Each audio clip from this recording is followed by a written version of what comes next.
us the God who is to come. The great I am that I am, the lifter up of our head, the King of kings, the Lord of lords, and the Lord of hosts. Praise the God who created you and I. Praise the unchangeable God.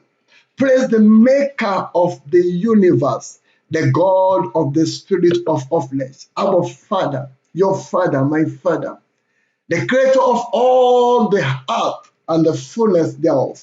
Praise Jesus Christ, the Son of God. Praise the head of all principalities and powers. Praise our Master, the loving Savior, the captain of our salvation, the God that is not a man that will lie, the unchangeable God, the reliable God. Praise the King of kings, the Lord of lords. Father, we bless your name. We magnify you in the name of Jesus Christ. Thank you, Father, for another day, midweek, Father, this Wednesday.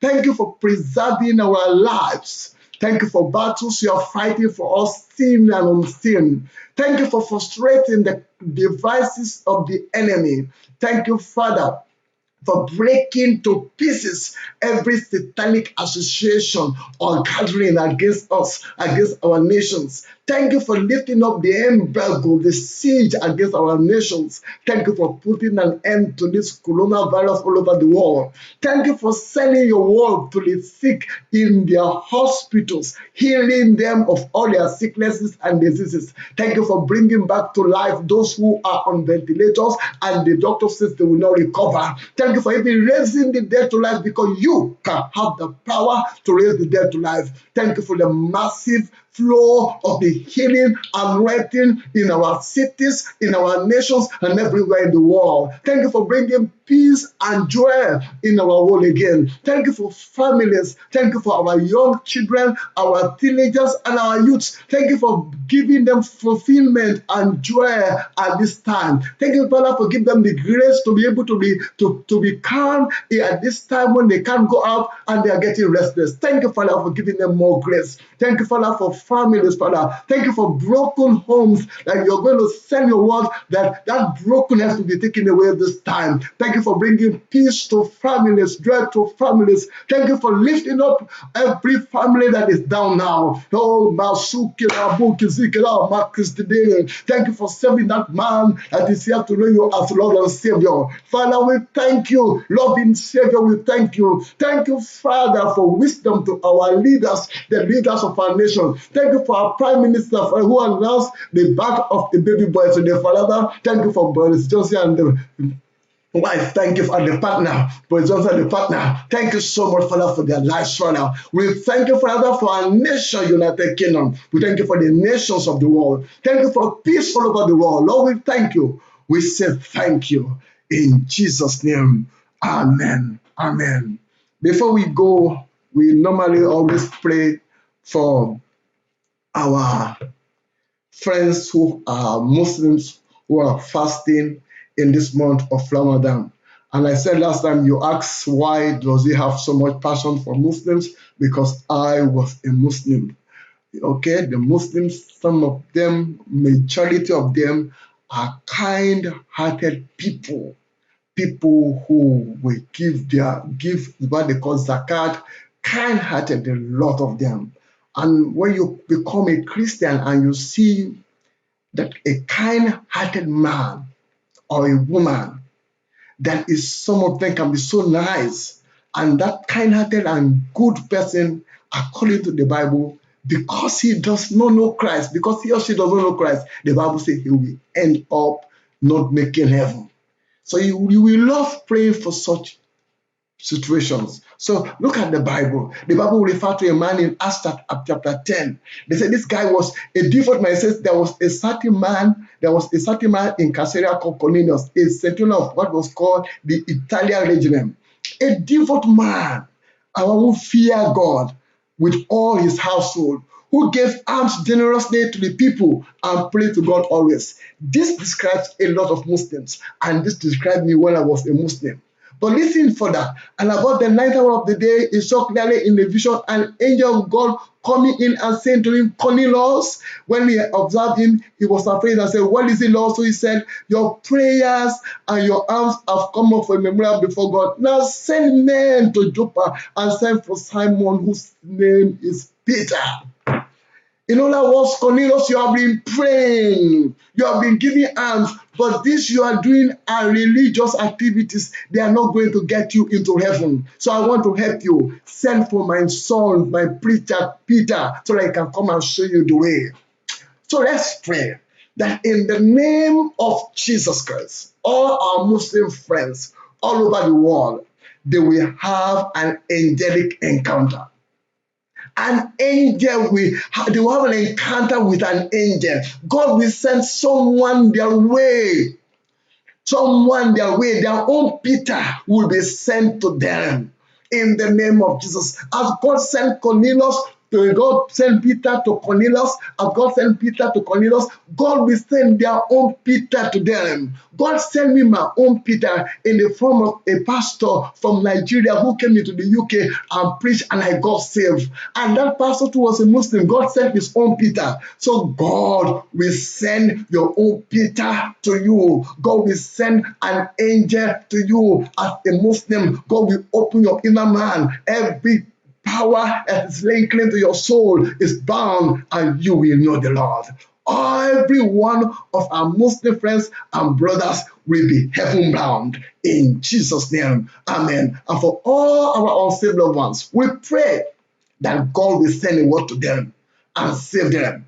And anyone that is sick, God will send his word and heal them. Will be delivered from destructions in Jesus' name. God bless you. God keep you. Your friend here, in Jesus' name we pray. Let's end the prayer first. Your friend here, Paul Adelaide, the street witness or evangelist. I'm excited. Anytime I have the opportunity to share the gospel, I'm excited. You know, I don't know. I'm excited to talk about Jesus Christ. Today we'll be going further with our Bible inspiration. It is titled Hearing the Voice of God, Part 14. Hearing the Voice of God, Part 14. And if you want to give it a subtitle, the subtitle is The Voice of God to the Poor, or The Voice of God, the Word of God to the Poor. The Voice of God to the Poor, or the Word of God to the Poor. Okay, now let's go. Yesterday, we dealt with dealing with evil. Very powerful. Even the dream I had made me to know that it was very powerful. Very, very powerful. Very good. Go and check the videos. Please, if this video is a blessing to you, this person is a blessing to you, please share. Encourage somebody by sharing it. Okay? Share the truth. This is not about any. Just share the truth, and you see somebody get the truth and bless you. We get a lot of some response, and it's encouraging. Share the truth; it will help you. We find it easy. I make a resolve. We have what they call. We started those training May 9 evangelism training, but not the one I want to talk about. That's what they call social media evangelism. There's some things we do, social media underground. That's not something for public, something. Social media evangelism. I found out that a larger percentage of believers, Christians, they contribute and we willingly share worldly things. But when it comes to things of spirituality, they don't share. And that's the area that the enemy knocks us out. Share spiritual things as you share your worldly stuff. Okay? And the Lord will bless you. On the 9th of May, 2020, at 11 a.m. on a Saturday, we'll be doing an evangelism training on Zoom and on Facebook. We'll tell you more about it in the coming days. Okay? So yesterday we did about dealing with evil. And I want to say this before we continue. After this series are over, we are going to talk about evil dreams and godly dreams. Evil dreams and godly dreams. Do you know why? Because I found out 15 years in ministry, in this ministry stuff, I found out we have a large percentage of people who are of our African descent, and even affect other people, even the other races. But a lot of us of African descent, we have a problem with what we call spirit wife and spirit husband. And that stuff is affecting a lot of people, a lot of marriages, a lot of destinies, a lot of career. And some people who live, especially we that live in the West, we don't believe in these things. But these things are real. Okay, so we'll be dealing with those things after this series. That's why you need to subscribe to our YouTube channel and get the notification button so that when we start dealing with those things from real life perspective, you will see this is taking the spiritual and bringing it in a way that you will see that there is no, with evidence that you know that unless you are not wise and the enemy has blinded your heart, you know that this is just true. That's what we try to do, okay? Because we have experienced these things. We are under this oppression. So now we are trying to help as many people as we can. Amen? So let's go. God bless you and keep you as you listen. Hearing the voice of God, part 14. God's voice.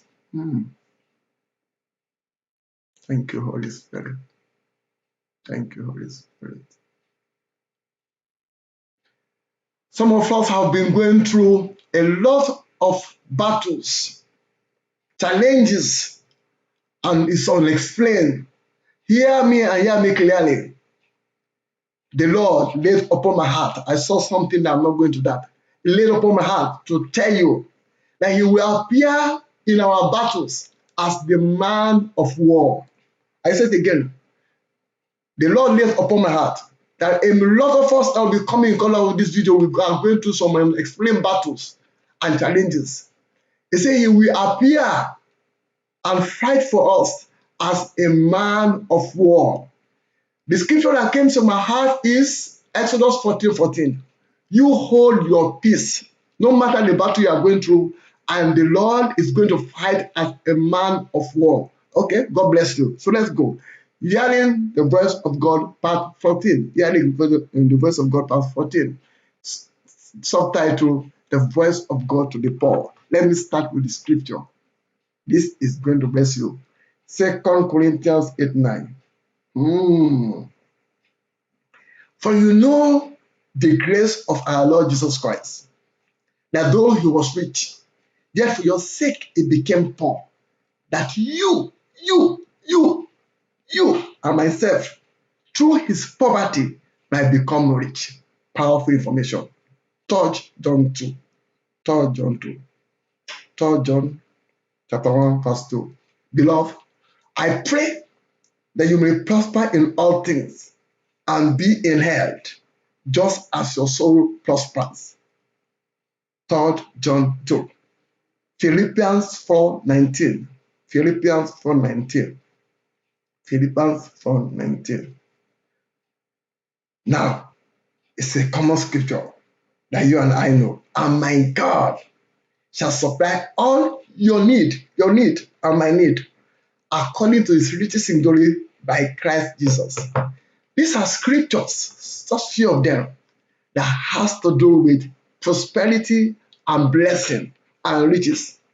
Now, because I did some theology, listen to some theologians sometimes, some people say some of these scriptures like 3 John 2, they were speaking to just some specific people. You know, but I saw in the Bible, Jesus says, what I say to one, I say to all.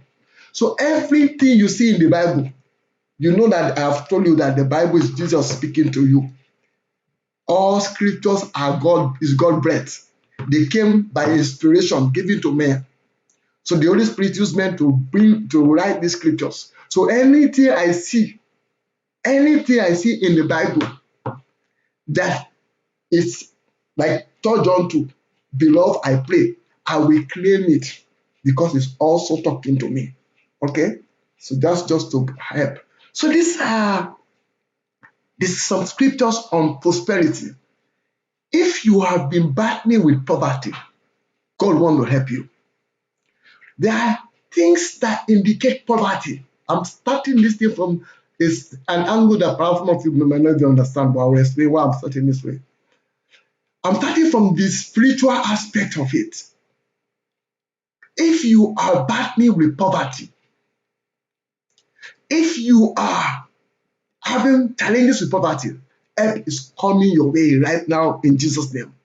Now, what is poverty? Poverty is inability to meet basic needs. Basic needs.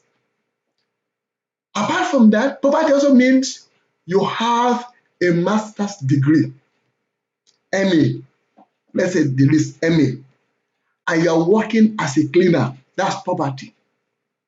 That's poverty. Okay? You're working as a cleaner, not that God told you or God inspired you to open a cleaning business, but you are working as a cleaner and you don't like it, and you are complaining and you are suffering with it. That's poverty. That's poverty. Poverty means you are high. Poverty is also you are highly educated, but you cannot lay hands on the job that commensurates to your educational qualification. Okay, you are highly educated, but with your education, you cannot get any good job, any nice job, any job that befits the education that you have spent money and time to acquire. That's the spirit of poverty. And this inability to meet basic needs, inability to use our educational qualifications, inability to excel, it doesn't just come like that. The spiritual controls the physical. We will do this more after this series. So I will give you a glimpse of it. It doesn't just come that you just get poor like that as a Christian or something. You will have been having some indicators. We call them poverty indicators. In the spirit realm, in the dream or in the vision, but you paid less attention to it like I used to do. You didn't take them serious. You see, people who are talking about them, they are paranoid. Perhaps you're someone, you always see rats running in your house or running around you. Rat is a destructive animal, sometimes in the physical realm. They can be very destructive.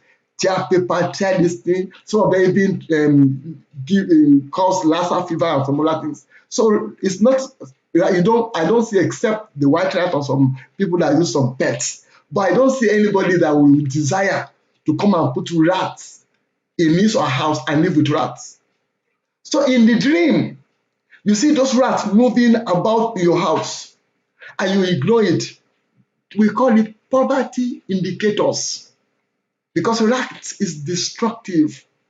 It's destroying something. God is showing you that there is something in your life that is destroying your finances. Or you are dreaming walking barefooted. I won't go deep into it. I'll just, because when we stand, I will be giving you Bible verses as I speak about this thing. Walking barefooted. Or you dreaming that you're putting money and there's like a hole. I've had some of these things, I'm telling you, I've had them. Okay, so it's from dealing with them that I got the experience. You putting money and the money is falling off from your pocket.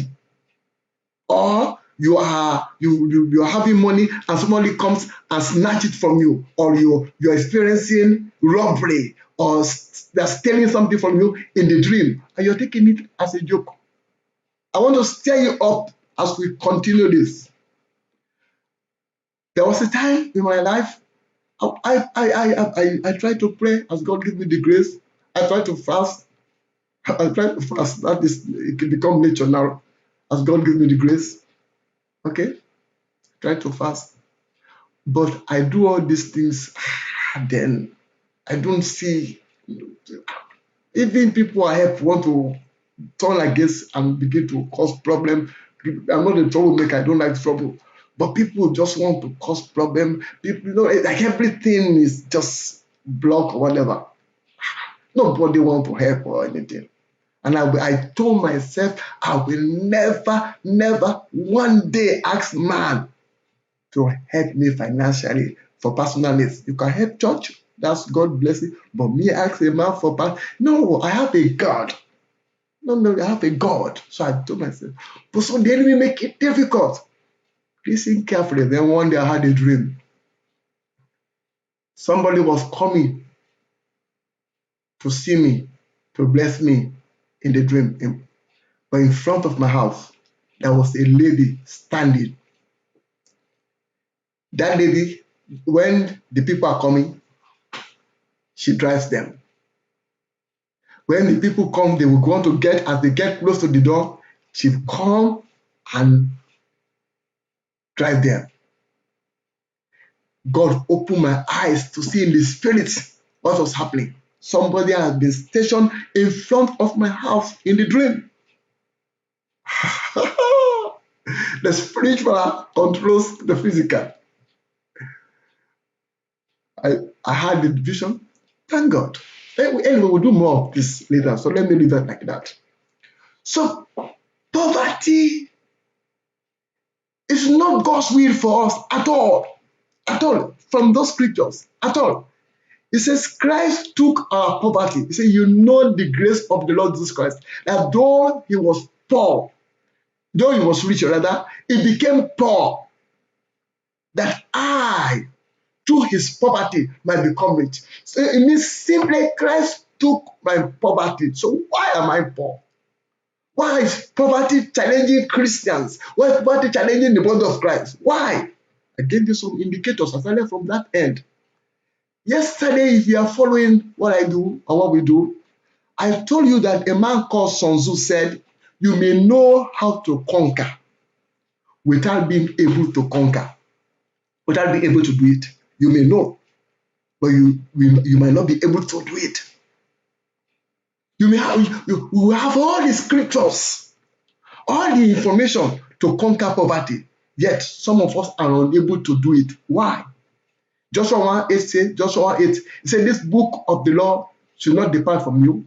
You should meditate on it day and night, observe to do all that is written in it, and it will make your way prosperous and give you good success. So, as someone reading my Bible, accessing information from my Bible, the Bible provides me with the information, the knowledge that I need to prosper.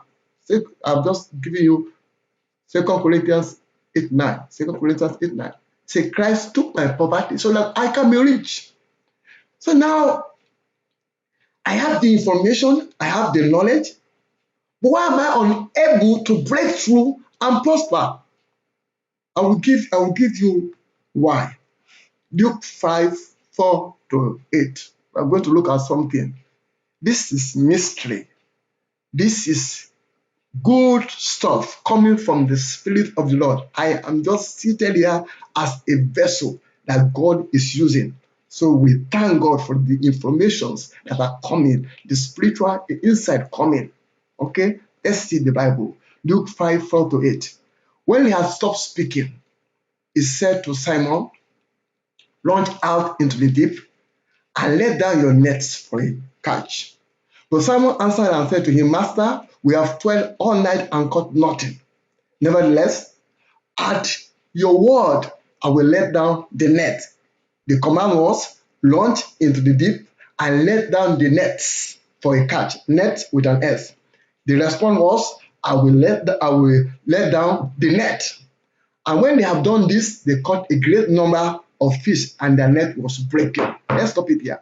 If you want to get it full, look at this Luke 5:1-11. 1-11. Yeah, it's 1-11. Look at it well and meditate on it in this lockdown. Luke 5:1-11. You see something. The first thing that happened is Jesus was looking for a boat. If you read from verse 1, and he used the boat of Peter. Okay? So he made his life, I would say his life, he made his life available for the master to use. So the first thing is, immediately I make my life available for Jesus to use. Immediately I come in contact with Jesus and make my profession and everything, invite Jesus into it. Poverty should not conquer me. Listen, look at what I'm going to say. It will help you. Immediately, I open the doors of my heart the doors of my business, the doors of my career, for Jesus Christ to come in and make him Lord over my career, over my life, poverty has no right to stay. And in the name of Jesus Christ, every trace of poverty in our lives, in any way poverty has eaten deep into our heart, into our brain, in our mind, by the power of the name Jesus, that spirit of poverty is destroyed in Jesus' name. I pull down every structure, every stronghold of poverty in our lives in Jesus' name. Let the fire of God go to the roots of poverty in our lives and destroy in Jesus' name. Amen. I'm passionate about it because poverty it hinders the spread of the gospel, hinders destiny and so many things. So let's go. Now, I read Luke 5:4-8. Listen carefully. Peter was a great fisherman who had been failing in his fishing business. But that day, divine opportunity came, divine appointment came, and Jesus came and he offered his boat or offered his life. Okay? I'm just putting, he offer his boat, we offer our lives. Okay? So, the word came to him, to Peter. The word came, the information came, the understanding came. The understanding is launch out into the deep and let down your nets for a catch. That is the information. That is the knowledge. He received a knowledge and information to receive a great catch. He received a knowledge and information for a miracle in the area of his business that he has been failing. I'll say it again. That information, I'll read it to you again. Launch out into the deep and let down your nets for a catch. That's the word of God, the voice of God. This is just similar to what I read when I said, I know the grace of the Lord Jesus Christ, because I put it in my words. For though he was rich, for my sake he became poor, that I, through his poverty, might become rich. That's God's word to me. Jesus spoke to Peter, launch out. It's an information he gave Peter. Launch out. Okay, launch out. Your miracle is about to come to you. Your deliverance is about to come to you, Peter. You're about to get blessed. Launch out. Now, get this. Peter is an experienced fisherman. Mentally, you saw it. He saw no insight. He had no understanding of how will it be possible after he has worked all night, 12 all night, if you read it from verse 1, 12 all night, and he didn't catch anything with his partners. How he has, as an experienced fisherman, he knows that that was not the season, that is not the time to catch any fish. So his mental state was confused. Why is this going to happen? Why is it going to happen? So he said, okay, let me just try one net. Remember, Jesus said nets. So he said, okay, let me try one net. So he said, if I'm to put it in my own words, Master, I don't understand how this is going to happen. But at your word, you have given me information. He sent his word. So you have sent a word to me. You told me, launch out into the deep with your net for a catch.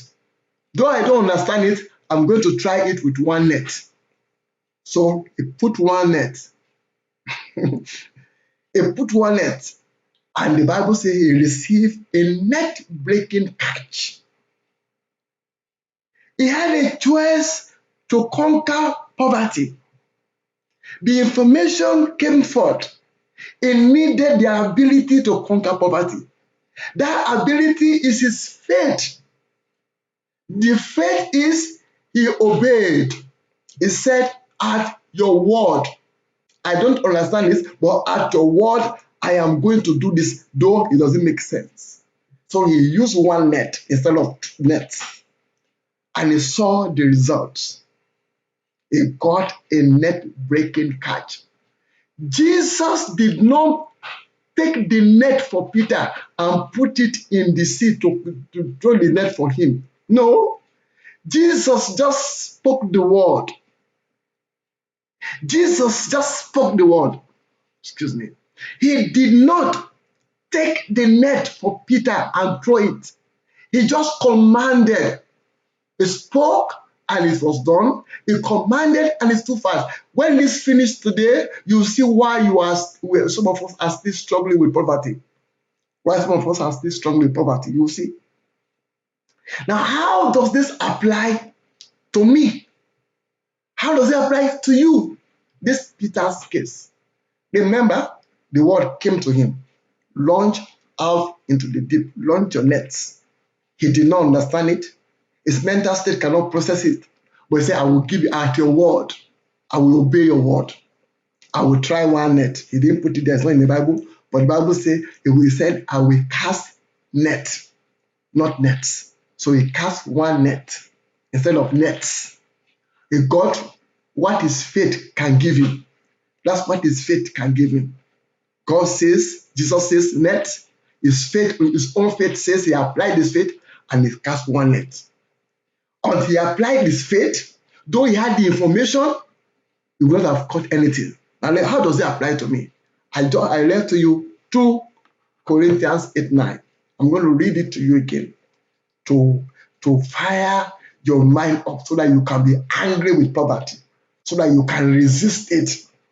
You will not be saying, oh, uncle, please, I'm here. Don't forget the children. Don't forget me. And some of us in Africa, we see people who are abroad as if they have all the mansions or something. Some of, you will know that prosperity can happen to you anywhere. There is no continental barrier, community barrier to prosperity. Divine prosperity happens to all men. When I started ministry, sometimes I see some people, I said, and what do you help you? I don't know. Which help? Listen carefully. Listen, and it will help you. Poverty is not good. Poverty make the senior brother become the junior. The Bible says it. I don't want to go deep into it. Poverty make friends to run away from you. You are the one to be running to them. The Bible says even though you pursue them with many wars, they are running away from you. Poverty is not good. Okay? So let's go. I read it again. For you know the grace of our Lord Jesus Christ, that though he was rich, yet for your sakes, he became poor, that you through his poverty might become rich. This is an information, like Jesus said to Peter, launch out into the deep. This is an information to you and I. What does this information say? It says, by the grace of Christ, Jesus took my poverty and gave me his riches. That is a knowledge and information to conquer poverty. The information says, emphasizing, that through the poverty of Jesus, I am made rich. Meaning, Jesus took my poverty and gave me riches. It's an information to me. The next thing is, what do I need now to be able to conquer poverty? Now that I have this information. What I need now, like Peter, is to put my faith in action and live mentally as someone that is rich through the grace of Christ. How do I do this? James chapter 2. James chapter 2. Wonderful preaching. Share this video to help someone. I'm reading 14. What does it profit, my brethren, if someone says he has faith? Listen, he has faith. Now put your faith into action. He has faith, but does not have works. Can faith save him? If a brother or sister is naked and destitute of daily food, and one of you says to them, depart in peace, be warm and filled, but you do not give them the things which are needed for the body, what does it profit? Thus also faith itself, if it does not have works, is dead. Jesus says to Peter, launch out into the deep, cast your nets and launch out into the deep. Peter took the net. Jesus did not take the net for him. He applied his faith and walked by taking the net and casting the net.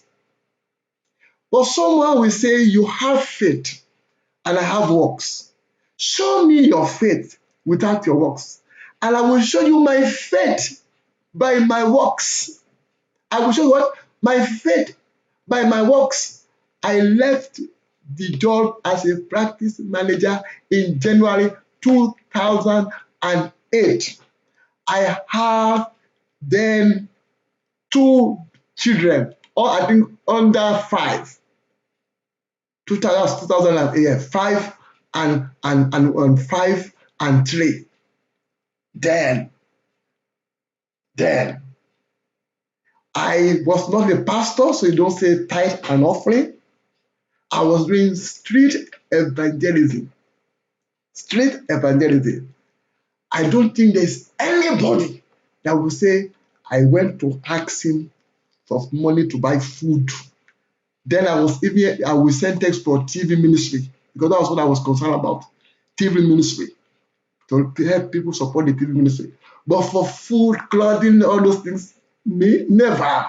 My God says he will supply all my need according to his riches in glory by Christ Jesus. God cannot lie. Numbers 23:19. Numbers 23:19. God is not a man that he will lie. The scripture cannot be broken. Any power that want to invalidate the word of God in our lives shall be destroyed. Any force that want to call your God, my God, a liar, shall fall down and scatter. Any device of the enemy, device of the wicked, to make your God a liar, to make man to act so is our God, to put us to shame, the fire of God shall consume. Any witch manipulating anything, the works of our hands shall be set ablaze in Jesus' name. I hate poverty, so I'm painting this with fire. Let's go. You believe that there is one God. You do well. Even the demons believe and tremble. But do you want to know, oh foolish man, that faith without works is dead? Was not Abraham our father justified by works when he offered Isaac his son on the altar? Do you see that faith was working together with his works, and by works faith was made perfect? And the scripture was fulfilled, which says Abraham believed God and it was accounted to him for righteousness, and he was called the friend of God. You see then that a man is justified by works and not by faith only. Likewise, was not Rahab the harlot also justified by works when she received the messengers and sent them out another way? For as the body without the spirit is dead, so faith without works is dead also. Now, don't get this confused. This faith is different from the faith of you God getting saved. This faith is talking of the faith of doing things, getting things done. Okay? Because the other faith of our being salvation, we don't need to do any work. It's by grace. But the faith for you to prosper, for you to be outstanding in the area of your career or stuff, it needs some application of your application of works. Now you understand better. Now, faith goes with works. Peter launched the net. He did. Jesus did not launch the net for him. You need to take steps needed to become rich or prosperous. You need to take steps, actions, plans that will make you prosperous and rich. You need to. It has to be something inside of you, something in your brain. Now, when I talk of riches, I'm not talking of the riches that will not glorify God. Not what I'm talking of. I'm not talking of the riches you want to use to oppress, like some of us will say, I want to oppress them with brand new car. I want to oppress them with the latest, like the Nigerians will say, pepper them or pepper them. That's not what I'm talking about. So get this right. I'll say it again. I'm not talking of the riches to oppress others. Riches to like the Nigerian musicians say, pepper them or pepper them. That's not what I'm talking about. I'm talking of divine prosperity, divine riches. There might be prosperity preachers saying this all stuff. I'm not the prosperity preacher, but I believe in divine prosperity. I believe poverty does not make you preach the gospel. I know what I'm talking about. I believe poverty can hinder a man and embarrass you as a child of God. So how do I conquer poverty divinely? Number one. Now, how do I conquer poverty divinely? As I begin to bring this to a close, it will take some time anyway. One, you need a career that is from God. You need a profession. You need a trade. That is where works comes in, not only faith, your works. You need something doing that you are passionate about, that you invest your time and your energy in doing. God blesses the works of our hands. He blesses the ideas. He blesses the insight that He has given to us. Proverbs chapter 10:22. Proverbs chapter 10:22 says, the blessings of the Lord maketh a man rich, and he has no sorrow. So God brings His blessing upon our careers, upon our professions, upon our trade, upon something we are out to do that we are passionate about, that He has divinely led us to do. In other words, if you are not doing anything, nothing is going to be blessed.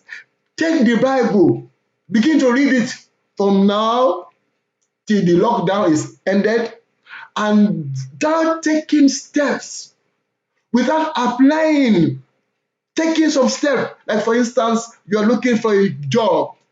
If you don't write a CV, you don't get yourself developed by reading books, reading in that area, you want to be mediocre, you will just be still under. This is the state in what is affecting some of us as Christians. We see the unbelievers excel in what they do. Why wouldn't some of them excel? Some of them, apart from all good stuff, some of them, they are very intelligent in what they do. When I was in the bank, the ICU, internal control unit, they call it in the bank, guy will say, you're one of the most trained staff here. They're always sending you for training. And I opened my eyes to so many stuff. When I was working as a practice manager, most of the trainings that they do, Alto do, solicitors account rules. It costs money, but they will send me for it. God bless the person people I was working for. Business, to grow business, Alto. They will say, I'll go for these trainings to make me skilled and develop with what I'm doing. So you need a career. You need a profession. You need an idea. Genesis 30, please go and read it, 25 to 43. 25 to 43. I will read 43 to you. Please go and read it. It will help you. This video will be a bit long because I want to finish this. Oh my God. Genesis 30, 43. Look at it. It says this about Jacob. And I will tell you how he got to this stage. But thus the man became exceedingly prosperous and had large flocks, female and male servants, and camels and donkeys. Apart from the covenant that was operating from Isaac, from Abraham, Isaac or Isaac to him, this guy, after Laban, his uncle has cheated him. In Genesis 31, 1 to 13, he had an idea. I'm going to read it to you. Genesis 31, let me read 7 to 11. God gave him an idea. He said, yet your father has deceived me and changed my wages 10 times. But God did not allow him to hurt me. If he said thus, the speckled shall be your wages, and all the flocks bore speckled. And if he said thus, the streak shall be your wages, then all the flocks bore streaked. So God has taken away the livestock of your father and given them to me.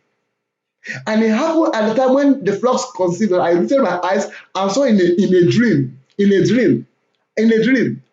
behold, the rams which leap upon the flocks. You read it. Read Genesis 31, 1 to 13. Because of time, I want to cut this. Dream came to him. Idea came to him. Laban, the con man. The con man. But there is a God that gave Jacob more wisdom in the dream. Joel 2:28, it says, it shall come to pass in that day, God will pour his spirit on all flesh. People will dream, they will see visions. So that dream does not only mean the sleeping and having dream, those visions, no. It's more than that. What is the dream that is in your heart? What is the vision that God has given you? Habakkuk 2, 1 to 3. Habakkuk 2, 1 to 3. He said the vision is for an appointed time. Do you have a vision? Do you have a dream? Do you have a career? When my GP that is now retired was still in the practice, he's an Hindu man. I'm a Christian. I put my Jesus loves you. I'm always talking to him about Jesus. And he likes me because I'm always talking about Jesus. When I go to him, because we start to talk. We start to, apart from whenever there's something, we will be talking. My family will be talking, friendly talk. He said something to me when I started ministry. He said, this you are doing, why can't you build a career in it? Why can't you build a career in it? Some of us, we don't build a career in anything. We don't build a career in anything. Today they say it's project manager that is reigning. We are a project manager. Tomorrow they say it's nursing that is reigning, that they are paying so much. We are chasing the money. We are not chasing a career. We are not chasing what God gives us as a passion to do.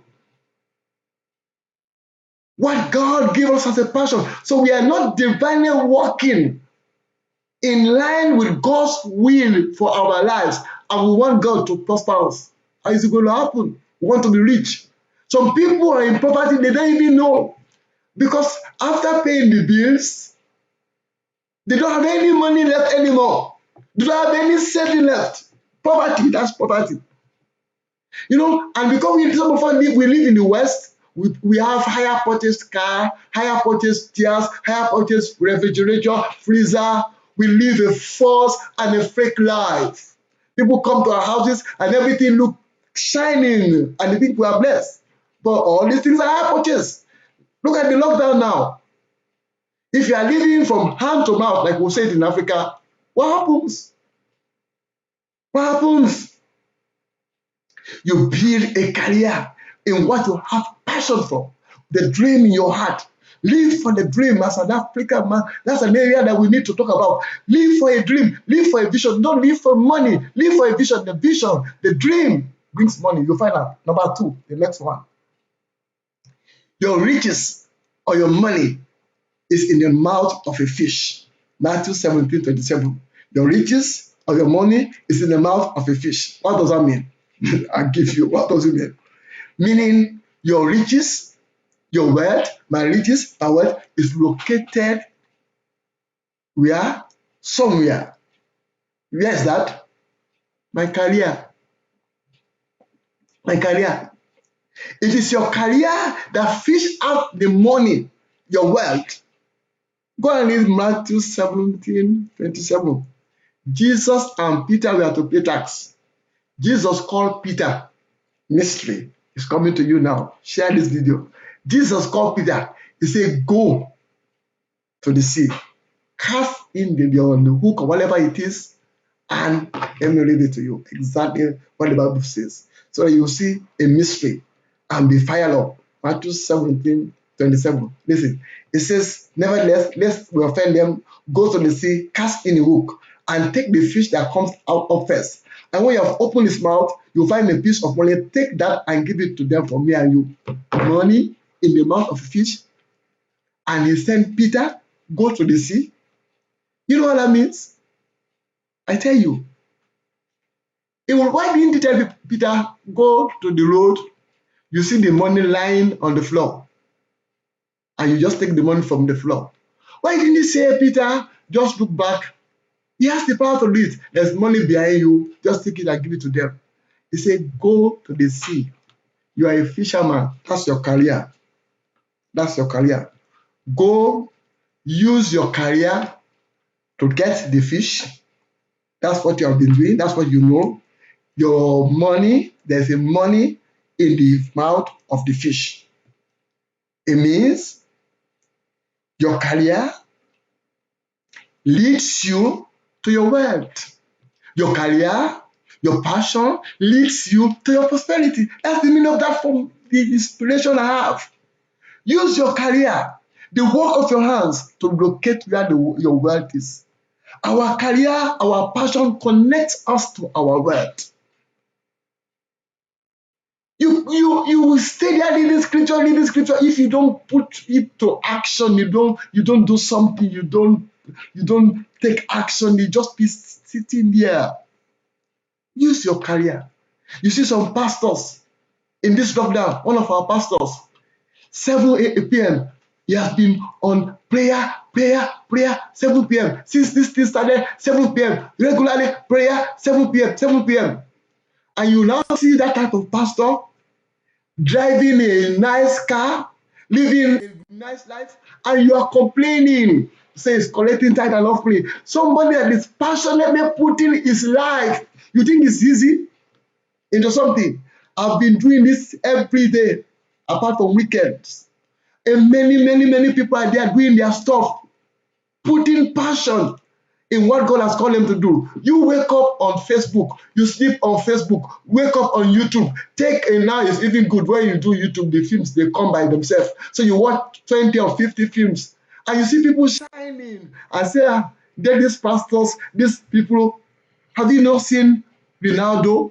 He has a story he did. Go and search it on YouTube about his life story. He inspires me when I used to see him from when he's taking free kick. The way he does. Some of his teammates say he's arrogant. But you need sometimes to put in passion in what you do to become rich. Lastly, God empowers us to be wealthy. How does he do it? Deuteronomy 8:18 say God gives us the power to be wealthy. Deuteronomy 29:29. God can give you an idea. He can give you an insight. He can inspire you. He can give you a business idea. Look at the people that did Zoom. They never thought that the time like this will come. Do you know how much money they will have made? Look at Facebook. These are ideas. These are insight.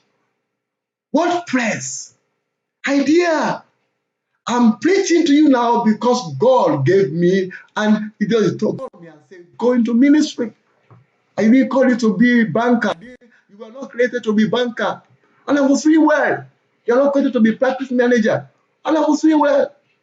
I trained as a teacher. Sometimes in the past when I need something, I just go, I can still teach maths up to some certain level in the UK. I can still teach chemistry, science.